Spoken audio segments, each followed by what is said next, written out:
कर्नाटक में एक साल के भयंकर सूखे ने खेती यानी कृषि पर संकट खड़ा कर दिया। किसानों के इस आर्थिक संकट से राजनीतिक प्रतिक्रिया सवालों के घेरे में आ गई।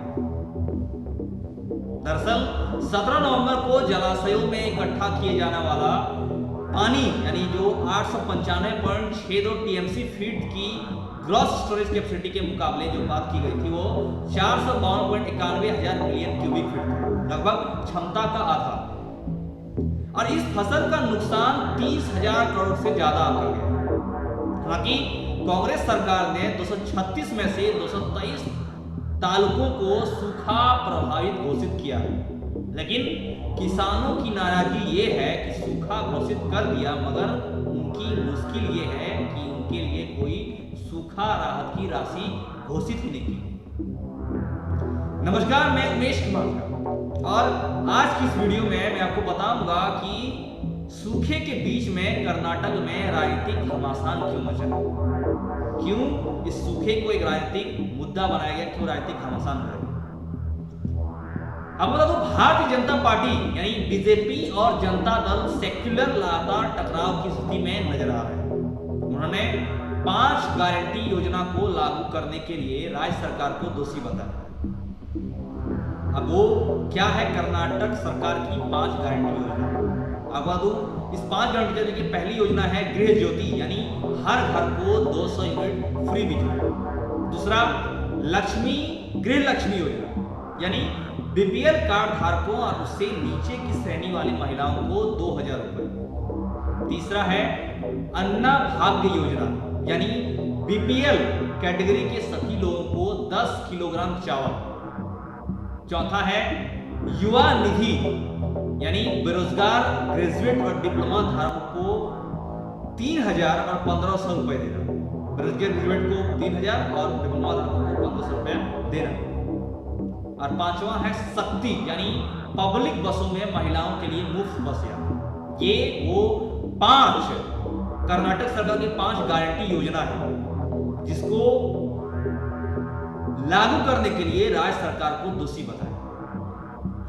आपको बता दो, बीजेपी ने कर्नाटक में 5 गारंटी योजना को किसानों को सूखा राहत फंड नहीं मिलने का दोषी बताया। यानी कि उन्होंने ये हवाला दिया कि ये योजनाएं हैं, इसी की वजह से ये सारी योजना मैं अब कर्नाटक में लागू दिया हूँ, इसी वजह से मैंने सूखा राहत फंड नहीं दे पाया या सूखा राहत फंड नहीं हो पाया। ये बीजेपी ऐसा कह रही है और कहा इन सभी योजनाओं का असर सरकारी खजाने पर लगभग 58,000 करोड़ प्रति वर्ष होगा। यानी कि 58,000 करोड़ सरकारी खजाने का पैसा खर्च होगा ये योजनाओं को रन करने में। वहीं मुख्यमंत्री सिद्धारमैया ने विपक्ष के बहरा कर देने वाली चुप्पी पर सवाल खड़े किए। उन्होंने कहा बीजेपी सांसदों ने प्रधानमंत्री के सामने कर्नाटक मामलों पर बहस क्यों नहीं की या सूखा राहत कोष के लिए धन क्यों पहले से नहीं रखा। उन्होंने कहा कि उनकी 5 गारंटी स्कीम सूखे के समय राहत दे रही है। अब बता दो, सूखा प्रभावित लोगों को राहत देने या किसानों की मुश्किलों पर सरकार के साथ बातचीत करने के बजाय बीजेपी और यानी कि जनता दल सेक्युलर पर सूखे से ध्यान भटकाने वाले छोटे विषयों को उठाने के आरोप लगाए जाते हैं। ये आरोप लगाया जाता है कि वो जो मुख्य मुद्दा है, जो कृषि खेती जो पिछले कई सालों से सूखा प्रभावित है, उसका राहत कोष नहीं देने के बजाय, राहत फंड नहीं देने के बजाय बीजेपी के साथ साथ जनता दल सेक्युलर भी सूखे से ध्यान भटकाने वाली छोटी विषयों पर मुद्दा उठा रहे हैं और उन पर आरोप लगाने का काम कर रहे हैं। ये आरोप लगाया जाता है। पिछले कुछ दिनों से पूर्व मुख्यमंत्री और Janata Dal secular leader HD Kumar स्वामी एक छोटे से वीडियो के आधार पर सरकार के खिलाफ करप्शन के आरोप लगा रहे हैं। ये वीडियो आपने देखा हो जिसमें सिद्धारमैया के बेटे यतीन्द्र फोन पर ऑर्डर देते नजर आ रहे हैं। हालांकि इस वीडियो क्लिप में ऐसा कुछ भी नहीं है जो ये बता पाए कि वीडियो में किस विषय में बात हो रही है। वहीं विपक्ष ने यह तर्क दिया है कि यतीन्द्र की बातचीत कैश फॉर पोस्टिंग के इर्द गिर्द घूमती है।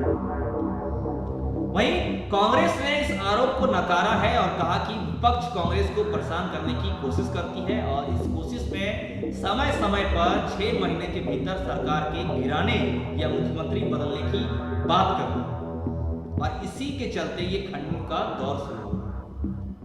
अब बता दो, इसी बीच कांग्रेस ने बीजेपी के इस सूखा अध्ययन का मजाक उड़ाया, इसे फोटो अवसर कहते हुए कहा केंद्र सरकार की एक टीम पहले ही इसका दौरा कर चुकी है।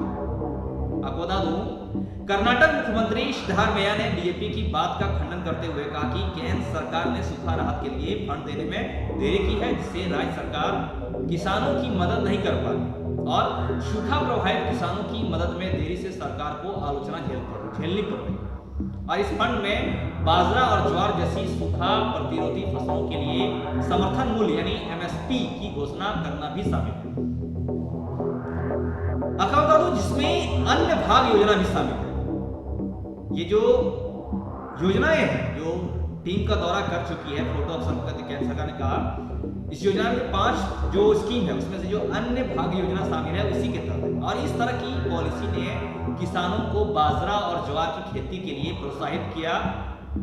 उन्होंने कहा कि इस तरह की खेती, बाजरा और ज्वार की खेती के लिए प्रोत्साहित किया गया होगा और उन्हें काफी हद तक वित्त संकट से निकाला होगा।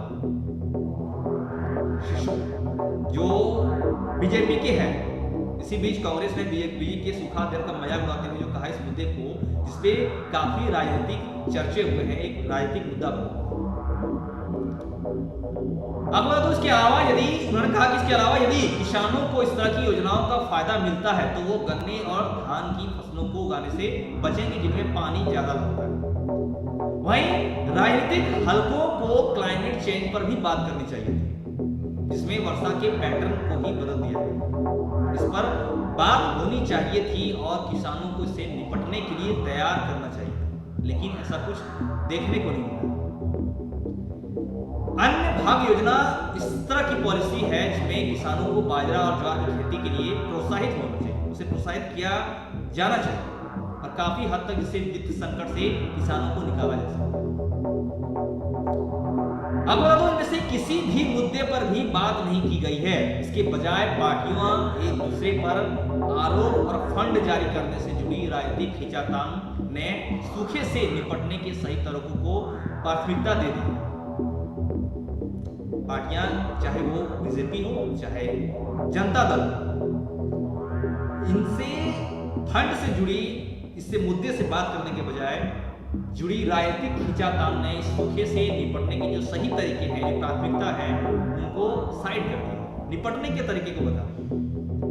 दिसंबर के पहले हफ्ते में बेलगावी में होने वाला राज्य विधानसभा के शीतकालीन सत्र में कांग्रेस और विपक्ष गठबंधन के बीच कभी ना खत्म होने वाली तीखी जुबानी जंग देखने को मिल रही है। इसकी गूंज सुनाई देगी, आगे भी आपको पता चलेगा। ऐसे में सवाल ये आता है कि इस समस्या का, इस सूखा की समस्या का कर्नाटक के किसानों का, कर्नाटक की जनता का क्या समाधान निकल के। आज की इस वीडियो में फिलहाल इतना ही। हम आगे आपसे फिर मिलेंगे कुछ नई और अच्छी जानकारी के साथ। हमारे साथ तब तक धन्यवाद। जय हिंद, जय भारत।